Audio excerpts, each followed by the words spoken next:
नमस्कार बंधुरा मंजू किचेन हाउजे आपनादेर अनेक अनेक स्वागत। आजकेर आमी दुटो रेसिपि आपनादेर बानिये देखाबो। এই যে আমি জ্যান্ত কাঁকড়া নিয়েছি, নদীর কাঁকড়া। এই কাঁকড়া পুড়িয়ে বাটা করব আর তার সাথে থাকবে ঝিঙে ভাপা। আপনারা পুরো ভিডিওটা প্রথম থেকে শেষ পর্যন্ত দেখতে থাকুন, আশা করি আপনাদের ভালো লাগবে। আমি এবার রান্নাঘরে সোজা চলে যাব, গিয়ে রেসিপি দুটো শুরু করব। চলে আসলাম। কাঁকড়া ঠ্যাংগুলো কি বড় বড় দেখেছি, একটা হ্যাং নেই আর একটা আছে। এর তো খোলা যাবে না, বেঁধে রেখে দিয়েছি, নাহলে খুললে এক্ষুনি কামড়াবে। আগে ঠ্যাং ভেঙে নেবো, তারপরেই কাটবো। কাটবো বলতে পুরো কাটবো না, শুধু এই নলিগুলো একটু ছাড়িয়ে নেব।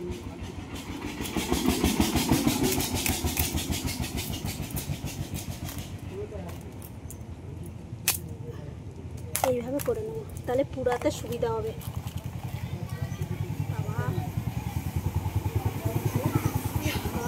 ভয় লাগছে।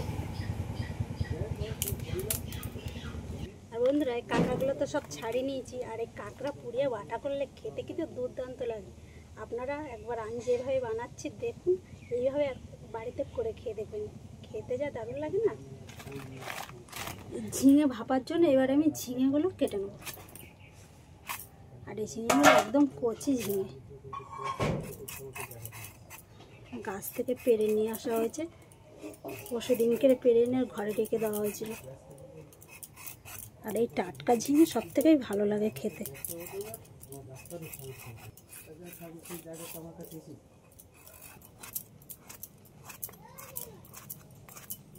এই ঝিঙেগুলো একটু এরকম পাতলা পাতলা করে কেটে নেব।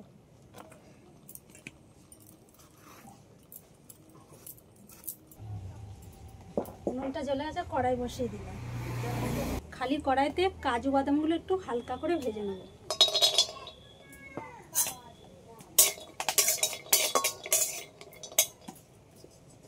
কয়েকটা গোলমরিচ আর সর্ষে এগুলো দিয়ে দিচ্ছি, কিছুটা পোস্ত, সবগুলো একসাথে একটু ভেজে নেব।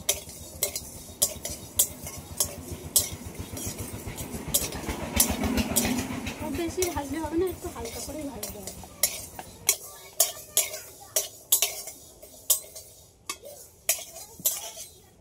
ভাজা হয়ে গেছে, এবার লাগিয়ে নিলাম। একটা জাল বসিয়ে দিচ্ছি।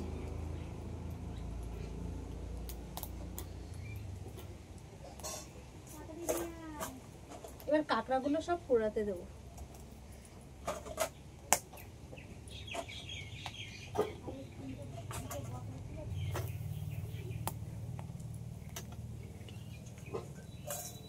ভেজে রাখা সর্ষে, পোস্ত আর কাজু এগুলো বেটে নিচ্ছি।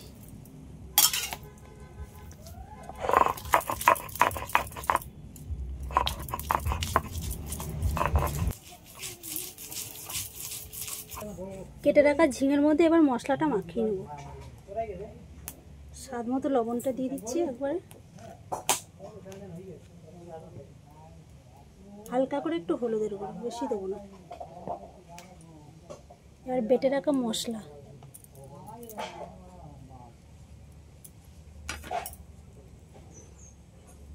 সর্ষের তেল, আর ভালো করে সব একসাথে একটু মেখে নেব।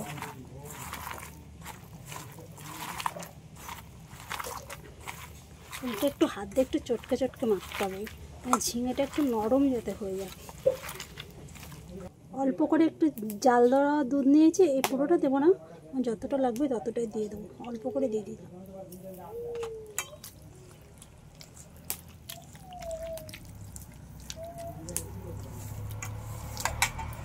কাঁকড়াটা ভালোভাবে পুড়ে গেছে, এবার আমি নামিয়ে নেব।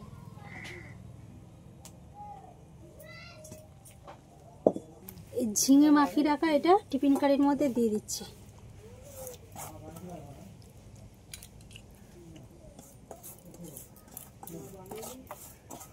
এর উপর থেকে 3টে কাঁচা লঙ্কা চেরা দিয়ে দিচ্ছি। এবার আমি মুখটা ভালো করে আটকে দেবো। কড়ার মধ্যে আগে দিয়ে কিছুটা জল দিয়েছি, জলটা গরম হয়ে গেছে, একটা স্ট্যান্ড বসিয়ে দিচ্ছি। এবার টিফিন কারিটা বসিয়ে দিলাম।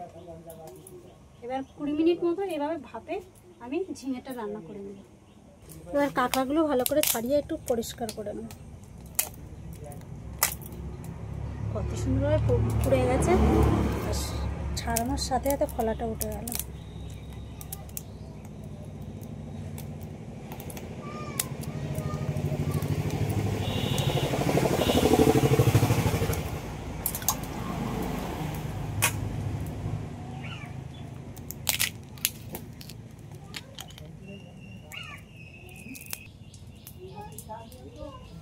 এই কাঁকড়ার এই বড় ঠ্যাংটা কি সুন্দরভাবে পুড়ে গেছে, পুড়ে শ্বাসটা কি সুন্দর বেরিয়ে এসছে, কত সুন্দর করে শ্বাসটা বেরিয়েছে, দেখতে কি দারুণ লাগছে। কাঁকড়াগুলো তো সব ছাড়িয়ে পরিষ্কার করে নিয়েছি, এবার শিলনোড়ায় ভালো করে বেটে নেব।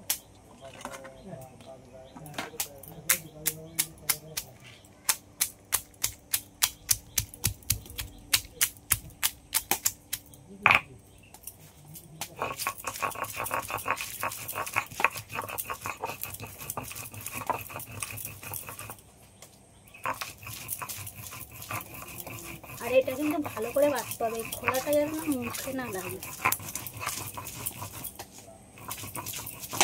বড় কাঁকড়াটার ঘিটা বেশি আছে, শ্বাসটাও ভালোই আছে। এবারে আমি টিফিন কারিটা লাভিয়ে নেব, 20 মিনিট হয়ে গেছে।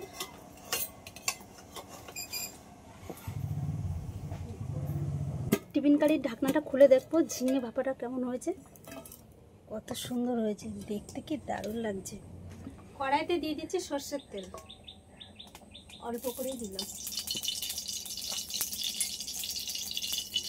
2টো শুকনো লঙ্কা,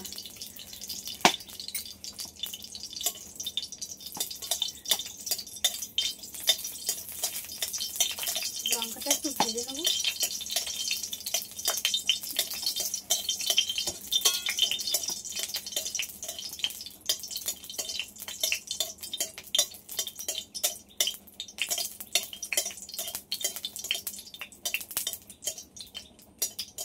লঙ্কাটা হালকা করে ভাজা হয়ে গেছে, এবারে পেঁয়াজ কুচি দিয়ে দিচ্ছি।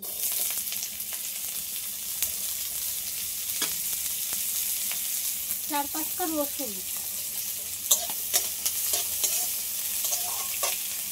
একটা কাঁচা লঙ্কা, সাইড একটু এরকমভাবে মাঝখানটা একটু ফাঁকা করে নেব, নিয়ে অল্প করে একটু কালো জিরে দিয়ে দিচ্ছি। সবগুলো একসাথে একটু ভালো করে ভেজে নেব।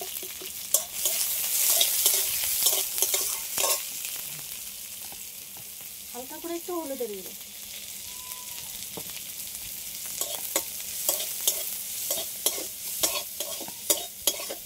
কদিন ধরে এত পরিমাণে বৃষ্টি হয়েছে, আজকের ওয়েদারটা একটু ভালো আছে, হালকা হালকা তবু মাঝে মাঝে বৃষ্টি হচ্ছে। মশলাগুলো ভালো করে ভেজে নিয়েছি, এবার লাগিয়ে নেব। এবারে এগুলো সব একসাথে একটু শিলনোড়ায় ভালো করে বেটে নেব।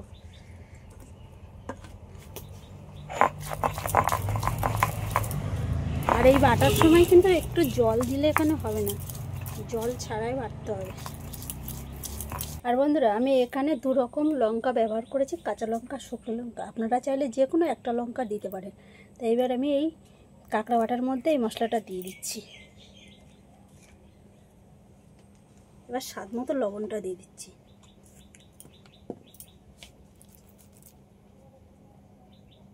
সরষের তেল, সবগুলো একসাথে একটু ভালো করে মাখিয়ে নেব। মাখিয়ে নেবো বলতে ভালোভাবে মিশিয়ে নেবো এর সাথে।